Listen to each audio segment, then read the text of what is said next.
یہ ہے side issue. اصل ایشو ہے فلسطین کا جو شروع ہونے والا ہے. بھٹی دہکے گی وہاں.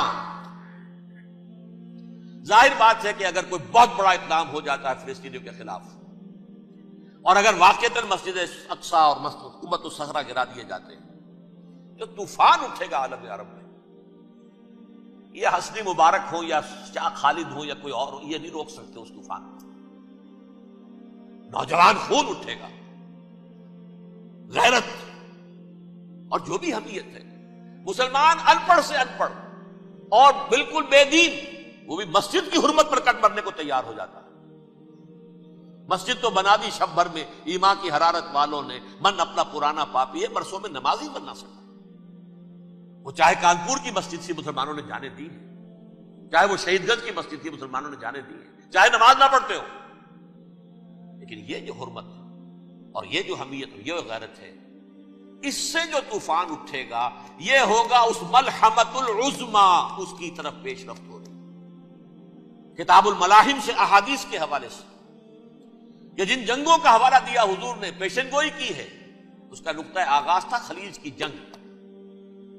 صدام حسین نے اسے کہا تھا یہ مدر آف وارز ہے، ام المحارب، یہ ایک جنگ نہیں ہے. اس کا نقشہ بھی حدیث میں موجود ہے، پیشن گوئی موجود تھی، اس وقت بھی ہم نے شائع کی تھی. لیکن اس میں جو جنگ اب ہونے والی وہ الملحمۃ العظما. ملحمہ کسے کہتے ہیں؟ لحم گوشت کو کہتے ہیں، اور قصائی کی دکان کو عربی میں ملحم کہتے ہیں، جہاں گوشت کے ٹکڑے کیے جاتے ہیں. آج کل مشینوں سے ہوتے ہیں، اب جو ہے وہ ہاتھ سے چھریوں سے نہیں ہوتے، لیکن ٹکڑے ہو رہے ہوتے ہیں، جسموں کے چیتھڑے اڑ رہے ہوتے ہیں. ملحمہ یہی لفظ استعمال کیا تھا حضرت سعد ابن عبادہ نے رضی اللہ تعالی عنہ یوم فتح مکہ. ان کے دل میں تھا کہ اب ہم انتقام لیں گے ان عربوں سے، ان قریش سے. الیوم یوم الملحمہ، الیوم یوم الملحمہ، یہ کہتے ہوئے جا رہے تھے. ایک خاص کیفیت آج ہے گوشت کے ٹکڑے اڑانے کا دن.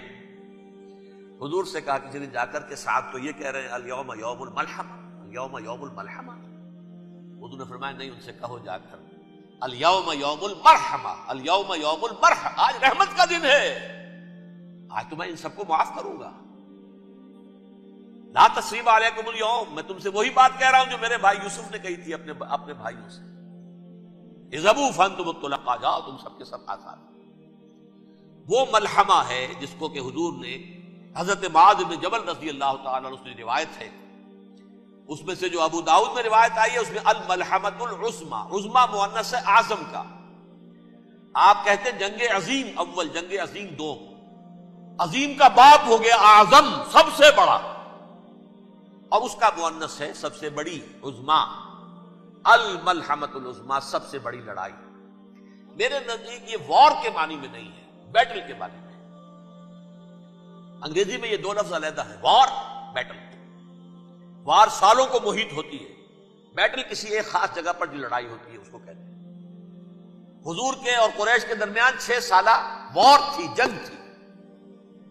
لیکن battles, battle of Uhud, battle of Badr, یہ بیٹلز تھی، لڑائیاں تھی.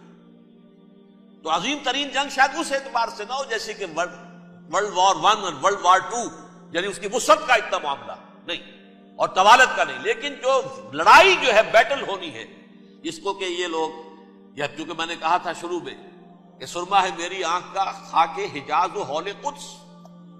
نیو ٹیسٹمنٹ کی آخری کتاب ہے the book of revelation, revelation of saint John. اس میں آرمگیڈون کہا گیا ہے.